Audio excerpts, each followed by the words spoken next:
नमस्कार, मैं हूं रंजीत झा। जिस ईडी चीफ संजय मिश्रा को एक्सटेंशन दिलाने के लिए मोदी सरकार ने उन्हें सुप्रीम कोर्ट के फैसले के खिलाफ जाकर पद पर बनाए रखा और बाद में सुप्रीम कोर्ट से थोड़ी मोहलत भी मांग ली, उसी ईडी चीफ को अब झारखंड के सीएम हेमंत सोरेन ने दिन में तारे दिखा दिए हैं। यह खबर बहुत ही दिलचस्प है। पूरी खबर में आप हमारे साथ बने रहिएगा। दरअसल पहले से ही इस बात की आशंका जताई जा रही थी कि मोदी सरकार ईडी चीफ संजय मिश्रा की दीवानी क्यों हो रखी है, क्यों हर दफे संजय मिश्रा को एक्सटेंशन देकर मोदी सरकार अपने पास ही रखना चाहती है। दरअसल उन्हें ऐसी जांच एजेंसियों में यस मैन की ज्यादा जरूरत है और वो उन्हीं के हिसाब से काम करें। इस वजह से संजय मिश्रा शायद मोदी सरकार के लिए काफी फिट बैठते हैं। तो उन्होंने फिर से अपने कारनामे दिखाने शुरू कर दिए, जो कि झारखंड सीएम हेमंत सोरेन को नागवार गुजरी और उन्होंने हड़का दिया ईडी को कि आप अपना समन वापस कर दो, वरना अब हम कानूनी कार्रवाई आप पर करने जा रहे हैं। आप जानते हैं कि झारखंड के मुख्यमंत्री हैं हेमंत सोरेन, इनके पीछे भी जांच एजेंसियां लगा दी गई हैं। ईडी चीफ ने इस तरीके से हेमंत सोरेन को साधने की कोशिश की कि ईडी की टीम उन्हें ऐसे मौके पर नोटिस भेज गई, समन भेज दिया गया पूछताछ के लिए, जिस दिन एक राज्य का मुख्यमंत्री सबसे अधिक व्यस्त होता है। और इसके बाद तो हेमंत सोरेन की बारी थी। जो उन्होंने क्लास लगाई है वही हम पूरी खबर अब आपको बताने जा रहे हैं। ये वही धाकड़ सीएम हैं जिनकी सरकार गिराने के लिए राजभवन में आज भी लिफाफा बंद पड़ा है, लेकिन कोई राज्यपाल अब तक उसे खोल नहीं पाए हैं। ये चालबाजी, ये आशंकाएं गलत नहीं थी विपक्ष की कि यह सरकार जानबूझकर विपक्ष को परेशान करने के लिए ही ईडी चीफ संजय मिश्रा को पद पर बनाए रखना चाहती है। तो जरा देखिए अपने स्क्रीन पर द वायर की रिपोर्ट है। हेडलाइन में लिखा हुआ है, समन तुरंत वापस लें, झारखंड के सीएम सोरेन ने ईडी को कानूनी कार्रवाई की चेतावनी दी। अब इस मामले में पूरी खबर क्या है वो हम आपको बताने जा रहे हैं। तो देखिए जरा अपने स्क्रीन पर द वायर की रिपोर्ट है। झारखंड के मुख्यमंत्री हेमंत सोरेन ने प्रवर्तन निदेशालय यानी ईडी को एक पत्र लिखकर चेतावनी दी है, धमकी दी है कि अगर मनी लॉन्ड्रिंग मामले में उन्हें जारी किया गया समन तुरंत वापस नहीं लिया गया तो वह कानूनी कार्रवाई शुरू करेंगे। अब ऐसा क्यों हुआ कि झारखंड के मुख्यमंत्री को ईडी के खिलाफ इस तरीके से कड़क शब्दों में एक पत्र लिखकर उन्हें वार्निंग देनी पड़ी है? कारण क्या है? दरअसल पूरा मामला 15 अगस्त के आसपास से ही जुड़ा हुआ है और इस वक्त झारखंड के सीएम हेमंत सोरेन को परेशान करने के लिए ईडी ने भी अपना एक्शन लेना शुरू कर दिया था।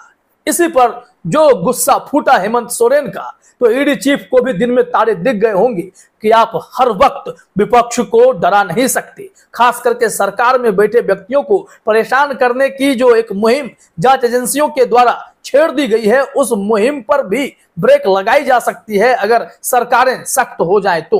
तभी तो 10 से अधिक राज्यों में सीबीआई की एंट्री राज्य सरकारों ने रोक रखी है और ऐसे में ईडी के जरिए मोदी सरकार अपने मनचाहे काम पूरा करवाने के लिए विपक्ष को निशाना बनाती है। अब ईडी की भी ऐसी क्लास लग जाएगी, ईडी चीफ संजय मिश्रा भी नहीं सोचे होंगे। आइए खबर में देखते हैं।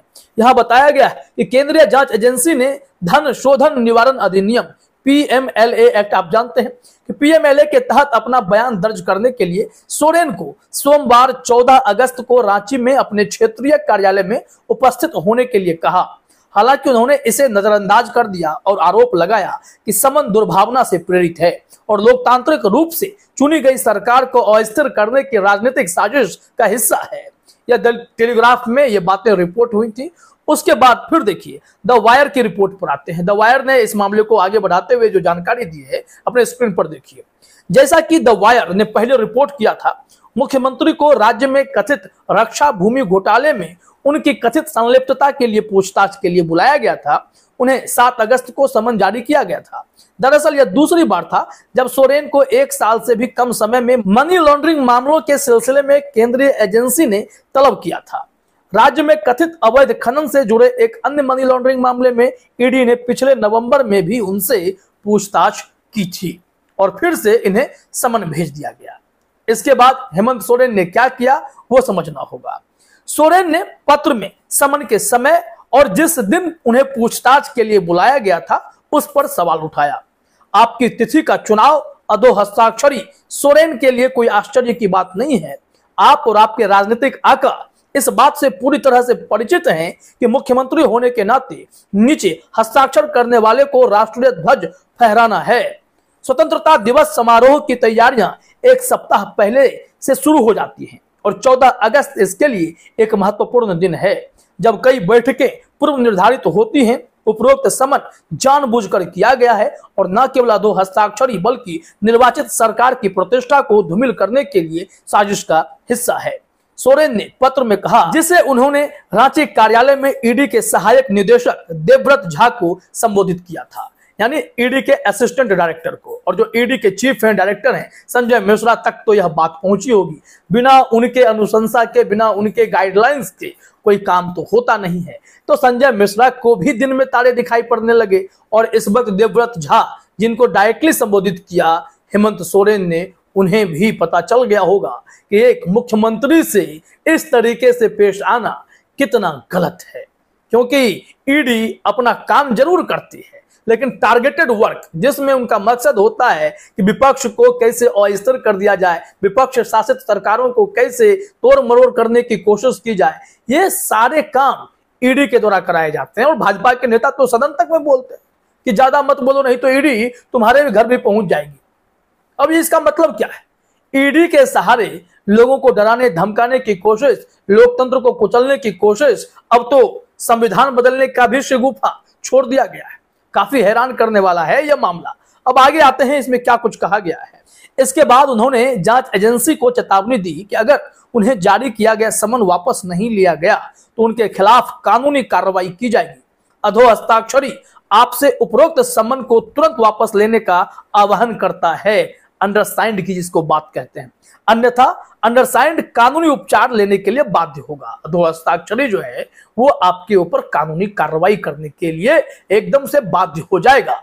ईडी को भी अब समझ में आ गया कि आप चले थे उन पर कार्रवाई करने, लेकिन सरकार इस वक्त इतनी सख्त है कि आप उन्हें अगर गलत तरीके से परेशान करेंगे तो वो आपके ऊपर भी लीगल एक्शन ले सकते हैं।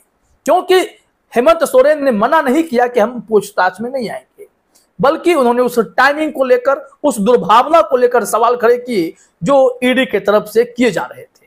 जो समन था वो पूरी तरीके से राजनीति से, दुर्भावना से प्रेरित समन था और इसी के खिलाफ उनका गुस्सा फूटा था। अब देखिए, हेमंत सोरेन ने बीजेपी का नाम लिए बिना कहा कि उन्हें इसलिए निशाना बनाया जा रहा है कि वो केंद्र सरकार के साथ गठबंधन जो नहीं कर रहे। इसमें द वायर ने रिपोर्ट छापी है कि भारतीय जनता पार्टी का जिक्र करते हुए मुख्यमंत्री ने बिना कुछ कहे कहा कि उन्हें केवल इसलिए निशाना बनाया जा रहा है क्योंकि वह केंद्र में सत्तारूढ़ पार्टी के साथ गठबंधन नहीं करते हैं। वास्तव में केंद्रीय एजेंसियां पिछले 1 साल से अधिक समय से अधो हस्ताक्षरकर्ता को केवल इसलिए निशाना बना रही हैं क्योंकि अधो हस्ताक्षरकर्ता उस राजनीतिक दल के साथ जुड़ा नहीं है जो केंद्र में सत्ता में है। मतलब या तो आप मेरे साथ हो जाइए या तो आप मेरे खिलाफ हैं। केंद्र सरकार, भाजपा सरकार का यही उसूल है। अगर आप हमारे खिलाफ हैं तो जांच एजेंसियां आपके ऊपर जाएंगी, आपको तोड़ने की कोशिश करेंगी। महाराष्ट्र में डरा धमकाकर एकनाथ शिंदे गुट को तोड़ा जाएगा, उद्धव ठाकरे को अलग थलग कर दिया जाएगा, अलग अलग राज्यों में सरकारें गिरा दी जाएंगी, विपक्ष के नेताओं को परेशान किया जाएगा, बंगाल में रेड होगा, बिहार में रेड होगा, यहां तक कि छत्तीसगढ़ में इस वक्त तो कई अधिकारियों को, कई नेताओं को ईडी, सीबीआई, इनकम टैक्स अपने शिकंजे में ले रखी है और लगातार उन्हें परेशान किया जा रहा है। ऐसा आरोप वहां के सरकारों में बैठे नेताओं ने, अधिकारियों ने भी लगाए हैं। तो इस तरीके से विपक्ष के नेता को टारगेट करना कहीं ना कहीं ईडी के मंशा पर सवाल निश्चित तौर पर खड़ा करता है और यह भी प्रमाणित होने लगता है कि कैसे मोदी सरकार संजय मिश्रा के लिए एड़ी चोटी एक कर देती है, सुप्रीम कोर्ट के फैसले के खिलाफ भी जाती है, ताबड़तोड़ एक्सटेंशन देती है। पता नहीं आने वाले समय में जब यह एक्सटेंशन का कार्यकाल पूरा होगा तो उसके बाद फिर से कार्यकाल बढ़ा दिया जाएगा, सुप्रीम कोर्ट के फैसले के खिलाफ ही कोई ऑर्डिनेंस आ जाएगा, इसकी कोई गारंटी नहीं है। यस, मोदी सरकार अपने फायदे के लिए किसी भी हद तक जा सकती है, ऐसा ही तो मालूम पड़ता है। हेमंत सोरेन का इस मामले में कहना है कि इससे पहले जो पूछताछ की गई थी उसमें ही इन्होंने तमाम जानकारियां दे रखी थी, अपने बारे में, अपने परिवार के बारे में, चल संपत्ति के बारे में, अचल संपत्ति के बारे में, पेन खाता को लेकर जितने भी डिटेल्स हो सकते हैं वो सब कुछ इन्होंने ऑलरेडी जांच एजेंसियों को प्रोवाइड करा रखा है। बावजूद इसके इन्हें नोटिस पर नोटिस भेजना रहता है। फिर उन्होंने याद दिलाया कि कैसे शिबू सोरेन जो उनके पिता हैं, सिर्फ निशिकांत दुबे की एक शिकायत पर जांच एजेंसियां उनके पीछे पड़ गई थी। जरा देखिए, अपने स्क्रीन पर बताया गया है। अपने पत्र में मुख्यमंत्री ने 2020 के एक उदाहरण का भी जिक्र किया, जहां लोकपाल ने भाजपा सांसद निशिकांत दुबे द्वारा दायर शिकायत के आधार पर केंद्रीय जांच ब्यूरो सीबीआई को उनके पिता शिबू सोरेन के खिलाफ जांच करने का निर्देश दिया था। हालांकि यह जांच भी गलत तरीके से किए गए थे, इसको लेकर भी उन्होंने दावा किया है। पत्र में कहा गया है कि हालांकि इस तरह की जांच के दौरान सीबीआई ने गलत तरीके से और अवैध रूप से अधोहस्ताक्षरी को स्वामित्व वाली अचल संपत्तियों की जांच की है। अधोहस्ताक्षरी की अचल संपत्ति पर सीबीआई से रिपोर्ट प्राप्त करना आपके हित में हो सकता है, उन्होंने कहा है। और यह सब कुछ 14 अगस्त को भेजे गए समन के कारण ही हुआ है।